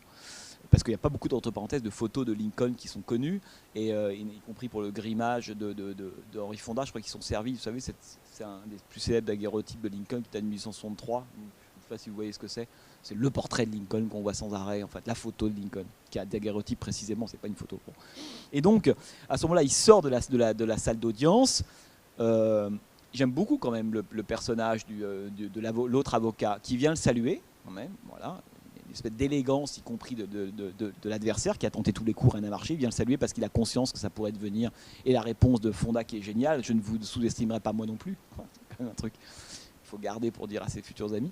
Et donc à ce moment-là, il sort il est dans le couloir Et il se prépare à partir. Là, la porte s'ouvre et on entend donc la foule. Alors c'est un moment extrêmement, mais je veux dire visuellement, extrêmement abstrait. Hein, que jusque-là, on est au contraire. Alors attention, c'est un film qui manie considérablement, on pourrait dire, les formes, la position des corps, des personnages. C'est un film qui est extraordinairement composé, si vous voulez, hein, véritablement, autour de quelques éléments. On parlait de la barrière, le cercle, le feuve. Ça a l'air de rien. C'est jamais un cinéma qui met en évidence, on pourrait dire, c'est son système formel, mais qui est extrêmement rigoureux. Hein. Le cadre chez Ford, c'est ça et pas autre chose. C'est très impressionnant à voir. Et là, à la toute fin du film, on se dit quand même, moment dépouillé, Lincoln, le couloir, la lumière, le rectangle, on a presque le sentiment de rentrer dans un truc quasi mystique, quoi. Bon, et c'est un peu ça d'ailleurs, parce que qu'est-ce qui se passe à ce moment-là? Ford, donc le rectangle de lumière arrive. Alors évidemment, on peut avoir toutes les lectures qu'on veut, hein, la révélation, le côté, la mystique du peuple, parce que c'est vraiment ça que filme à ce moment-là John Ford. Hein, c'est la dimension mystique du peuple. Et donc, Lincoln arrive sur le seuil de la porte, et là, il est acclamé par la foule. Bon. Je vous disais tout à l'heure, là où je trouve que l'idée géniale, c'est que Ford ne filme pas le contre-champ de la foule. Alors que, souvenez-vous au début, quand Lincoln, encore jeune représentant du parti Whig, lors de sa première apparition, parle, on sait tout de suite que c'est vrai d'ailleurs, hein, sa gaucherie est un signe de son idéalisme et de sa sincérité à ce moment-là. D'ailleurs, réponse très très directe dans ce plan-là, contre-champ sur le plan des gamins. Ça, c'est comme chez Peckinpah, hein, on pourrait y revenir, mais bon, il y a du lien. Et si les gamins rigolent à ce que vient dire Lincoln, c'est bon.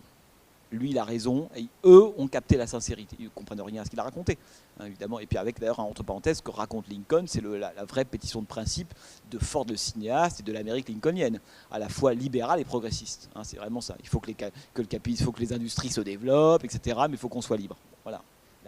L'idéologie américaine, dans toute son excellence, est là. Bon. Les gamins, ce qui est génial dans ce contre-champ des gamins, c'est que pourquoi Ford choisit à ce moment-là de filmer la réaction des deux enfants, alors qu'il ne l'a pas fait pour le précédent? Parce que pour le précédent n'appelle aucune interlocution. On ne reconnaît rien, si ce n'est le cliché, le petit théâtre de l'homme politique qui raconte n'importe quoi et qui est le même que celui, etc. Avec Lincoln, indépendamment du fait que sa posture a changé, qu'il ne sait pas où mettre ses mains, qu'il parle de façon très simple, qu'on a l'impression qu'il pense à ce qu'il dit, ou en tout cas qu'il pense ce qu'il dit, contrairement au précédent. À ce moment-là, Ford choisit d'aller filmer la réaction des enfants. Mais parce que la réaction des enfants, c'est la preuve, si vous voulez, cette réaction-là, elle atteste de la vérité qui vient de sortir de la bouche de Lincoln. Sans ce plan des enfants, on peut dire, oui, d'accord, c'est Fonda, bien sûr, il a un discours différent, il a l'air différent, il joue bien la sincérité, mais qu'est-ce qui nous garantit qu'au fond, c'est pas un jeu? Ce qui nous garantit, c'est le plan des gamins. S'il n'y a pas le plan des gamins, il n'y a pas la certitude à ce moment-là que Lincoln, c'est Lincoln qui est déjà là.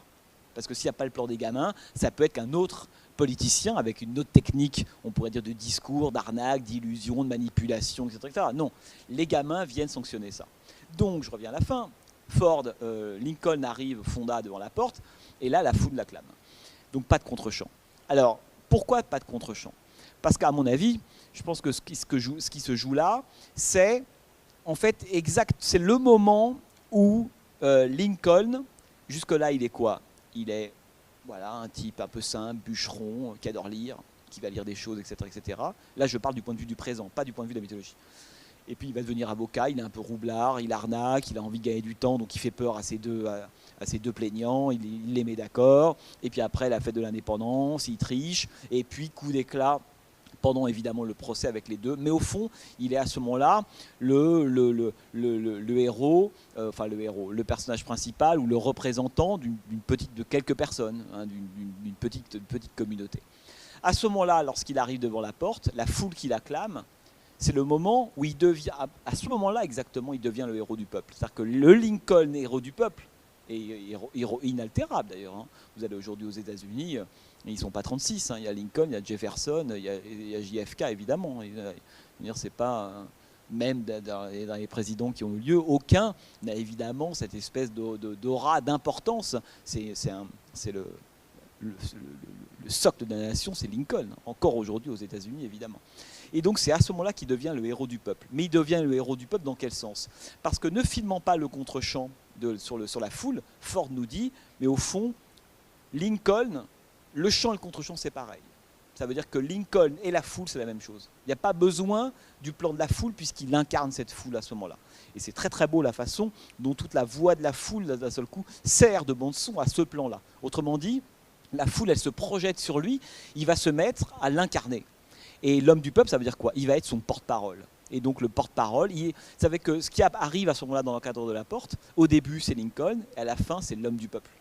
C'est-à-dire que c'est tout le peuple est dans le corps de Lincoln à ce moment-là. C'est pour ça qu'il n'a pas besoin d'aller filmer le contre-champ de la foule. Parce que d'une certaine façon, hein, vous voyez, comme presque au nom d'un espèce de flux presque mystique, fantastique, la foule rentre en lui. À ce moment-là, il va devenir le porte-parole.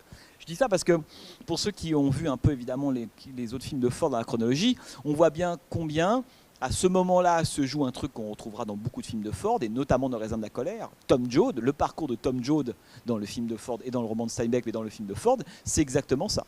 Comment est-ce qu'un personnage va apprendre au fur et à mesure de son exil, le temps le long du Midwest à la Californie, à être d'un individu singulier, avec des intérêts privés, et puis fils d'une famille, et puis d'une communauté de hobos qui ont pris la route, et à la fin, il va devenir le porte-parole de toutes les minorités. Et c'est le grand moment où Tom Joad s'en va à la fin du film, avec un des plus beaux discours, évidemment, des films de Ford, et lorsque Matt Joad, sa mère, comprend, exactement d'ailleurs comme Mary Todd dans Vers sa destinée, qu'il y a un moment donné, l'homme est devant quelque chose de tellement grand qu'il ne faut pas le retenir.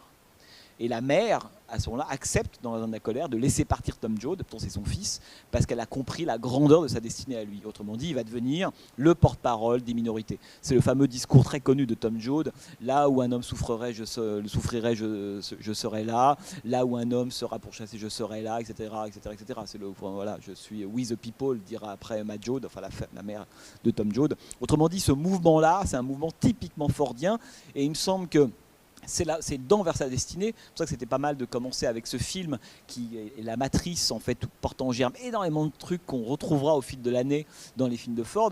C'est dans ce film-là que naît véritablement, à l'image d'ailleurs, le héros fordien. Ce qui fait que entre le moment où Lincoln sort de la salle d'audience, arrive devant cette foule, qui est presque une sorte de baptême, il y a un moment où il y a un avant et un après, et le moment où il en ressort vers la colline, c'est plus le même Lincoln. Avant, c'est encore un Lincoln en formation, d'une certaine façon. Voilà, il apprend et puis là, hop, il reçoit le peuple. Comme une sorte de don dont il va devoir être maintenant aussi bien comptable que digne. C'est ça l'histoire de Vers sa destinée. Et à partir du moment où il sort de la salle d'audience, où il dit au revoir, la famille reconstituée, il gravit la colline, c'est plus du tout le même homme qu'on est en train de voir. Absolument plus. Ça devient le porte-parole du peuple. Autrement dit, Lincoln, c'est le peuple. Hein, et c'est très, très jusqu'au moment où il vit. Donc, ce qui autorise d'ailleurs, le passage, la deuxième ellipse du film, extrêmement brutale, sèche, hein, avec les deux photos de Lincoln. Hein. C'est en fait cette transformation, elle a eu lieu bien avant, elle a eu lieu à mon avis exactement au moment de la porte. Et donc ça, c'est la constitution typique de ce que c'est d'un héros fordien. C'est l'homme qui arrive à un moment donné à être le porte-parole, mais non pas le porte-parole, encore une fois, hein, parce qu'il en sait plus que le peuple. Il est le porte-parole parce qu'il les comprend, parce qu'il vient de là, parce qu'il ressent les mêmes choses. Hein, c'est ça qui, à mon avis, est, me semble-t-il, extrêmement important. Et cette séquence-là, elle est évidemment capitale, me semble-t-il. Mais voilà, hein, après, on pourrait... de toute façon, on va suivre les films. Alors, pardon par moment de citer d'autres films que celui que vous venez de voir, mais bon... je le ferai quand même hein, les prochaines fois, parce que voilà, l'œuvre de Ford, c'est vraiment un tout, et il faut quand même, si vous avez l'occasion, vous avez le temps entre chaque film de refaire un peu de voir Ford, quoi, de revoir quand même quelques films de Ford importants, parce que vous savez, il y a vraiment le côté diachronique, synchronique chez lui. Il y a ce qu'on peut raconter sur un film en particulier, mais plus ces films vont avancer, plus on va progresser dans l'histoire de la carrière de Ford, plus l'effet de rime et d'écho sera important. Hein, ça, c'est quelque chose de très impressionnant, jusqu'à évidemment la parade du désert, qui d'ailleurs, entre parenthèses, est peut-être le film, j'y reviendrai sans doute au moment où on parlera de Michael Cimino, mais non, je le garde pour la prochaine fois. Je me dis, on se posera la question de savoir, mais au fond, voilà, être fordien, on y reviendra souvent, c'est capital, c'est la Bible, bon, très bien.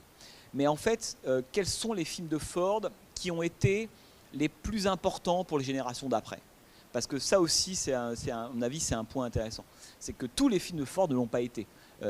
Sur les 80 films qu'a réalisé John Ford, il y en a 5-6 qui ont été très importants pour les générations d'après. Mais les générations d'après, ça va de Cimino à American Sniper, qui d'ailleurs, on clôt le cycle avec American Sniper, il me semble. Hein.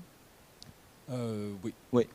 Et alors ça, à titre personnel, moi je tenais d'abord à programmer un film d'Eastwood, parce que quand on parle de Ford, dans les descendants, évidemment. Et deux, parce que le film a été quand même pas très bien reçu, pas très dignement par moments. Et je trouvais que c'était bien de remettre les pendules à l'heure sur ce chef-d'œuvre. Hein, donc, ouais, je trouve ça pas mal. Donc c'était bien de repasser à la fin American Sniper.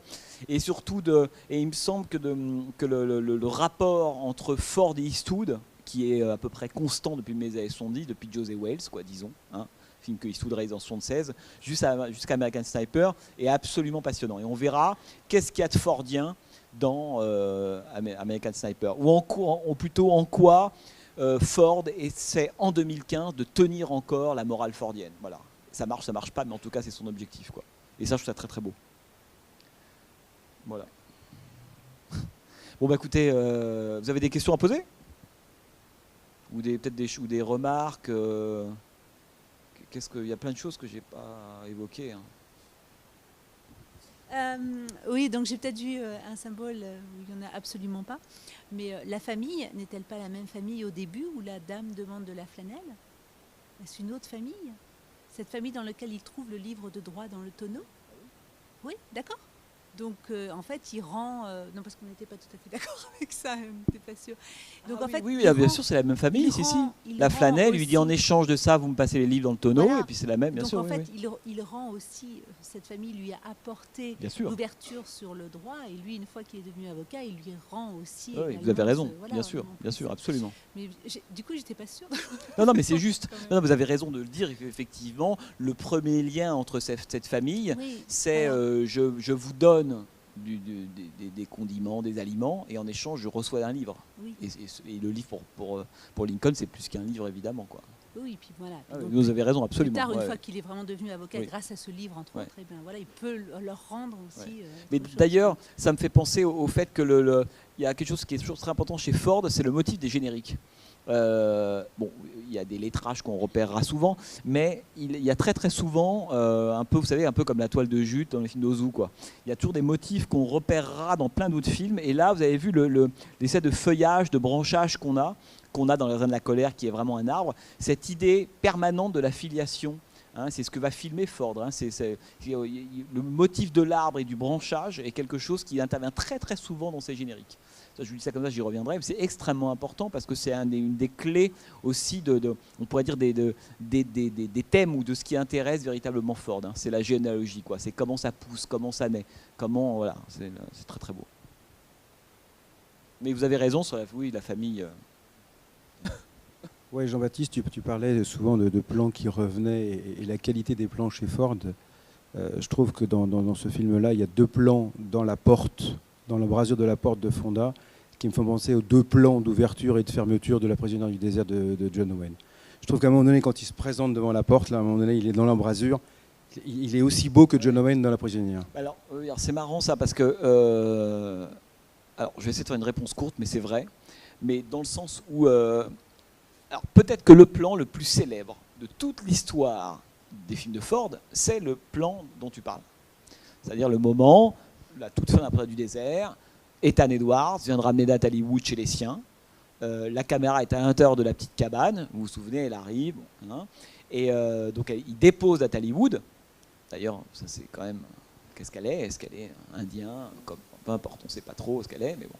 Il la redépose, il la remet dans sa communauté. Et donc, la caméra est à l'intérieur avec un système de surcadrage, puisqu'on a à la fois le cadre évidemment du film, et puis le cadre dans le cadre qui est représenté par l'embrasure de la porte. Et là, à ce moment-là, Ethan Edwards décide, plutôt que d'accepter de rentrer, de réintégrer la communauté, il décide de s'en éloigner. Et il repart dans le Monument de Vallée. Évidemment, un des plans dingues. Parce que tout est là. On ne pourrait pas s'arrêter là. Et donc il décide de retourner à la fois de là où il vient, à la possibilité de rentrer dans la communauté, cette conscience de s'inscrire dans l'histoire, et que le cadre c'est aussi un tableau, et que John Wayne passe à ce moment-là exactement du présent à l'histoire. À ce moment-là, il n'y a plus de place pour lui dans le présent, il ne sera plus qu'un élément d'histoire. Voilà. Donc il rejoint l'histoire, et la rejoignant, il disparaît. Bon.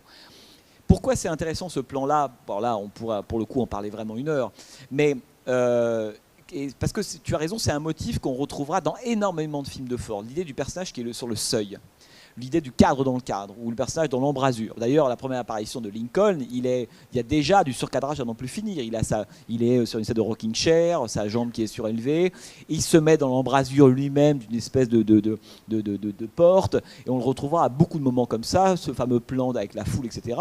C'est parce que je pense que ça renvoie à ce que je disais tout à l'heure sur la question du héros fordien. Le héros fordien, c'est celui qui fait tout ce qu'on s'est dit, la communauté préservée, etc., mais qui spatialement, parce qu'il faut l'incarner, il faut le montrer ça à l'image, c'est pas, je veux dire, si la mise en scène c'est ça, spatialement c'est celui qui est sur le seuil. Voilà. C'est celui qui sait rester sur le seuil, c'est-à-dire qui est toujours, on pourrait dire, à l'interface des deux.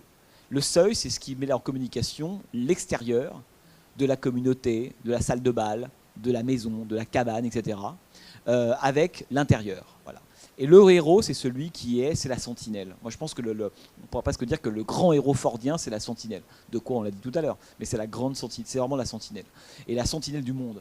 Et la sentinelle du monde, elle est toujours à l'interface. Elle est sur le seuil du de ce qui lui est étranger. Mais là où le héros devient fordien, c'est qu'il sait que ça ne peut pas être un statu quo. Il faut que ça évolue. Autrement dit, il faut qu'il y ait de l'ailleurs qui rentre dans le dedans. Mais pas trop, sinon le dedans il explose, quoi. Une fois qu'on a compris ça, on a, me semble-t-il, compris l'importance effectivement de ce type de motifs qui reviennent. Mais encore une fois, et ça je vous le redirai très souvent, parce que c'est aussi un constat qu'on fera très souvent, y compris sur des films qui montrent l'impossibilité de faire communiquer ça, avec on pourrait dire le repliement sur soi, le racisme, la rétractation. L'Œil du Dragon, vous le verrez, est un film là-dessus. C'est un film sur un type qui est incapable d'être sur un seuil, incapable d'être un héros fordien. Hein, il adorerait, mais il ne peut pas. C'est un film génial pour ça. Donc de toute façon, L'Œil du Dragon, on y reviendra le mois prochain, c'est un vrai film fordien, mais qui devient fordien par défaut. Parce qu'on comprend que le type, en fait, il aimerait être fordien, mais il est tout le contraire. Vous voyez ce que je veux dire? Et je pense que quand on comprend ça, on comprend aussi, me semble-t-il, quelque chose d'extrêmement profond de la culture américaine. Enfin, pour ceux qui sont aux États-Unis, si vous voyez des films, lisez des bouquins, vous vous intéressez à la culture américaine, c'est quelque chose que nous, en tant qu'Européens français, nous sommes par moments un peu différents. Nous, on fonctionne tellement sur un autre type de choses. On a un autre cerveau, rien à voir. Mais si on fait l'effort de mettre le cerveau américain dans notre tête, vous voyez, pas le cerveau du juge européen qui c'est toujours tout ce qu'il faut. Non, non, le cerveau américain dans sa tête, on voit les choses complètement différemment. Et je pense que Ford, c'est ça. Quand on comprend Ford, on comprend l'Amérique. Mais vraiment intimement. Et vous pouvez voir, encore une fois, ces films de 15-17 à la fin des années 60. Au fond, il n'y a pas besoin d'ouvrir des livres d'histoire. J'exagère, il faut toujours le faire, bien sûr. En fait, tout est à livre ouvert, quoi. Vous comprenez toute l'histoire de l'Amérique, de son passé et de son présent en voyant les films de John Ford. Bon, bah écoutez, on va se dire rendez-vous la semaine prochaine avec quelqu'un qui est beaucoup plus névrosé, évidemment, que Lincoln, hein, qui est Mickey Rourke dans L'Œil du Dragon. Là, vous allez voir, ça va être chaud. Là. Bon, merci beaucoup, et puis rendez-vous dans un mois, et bonne soirée.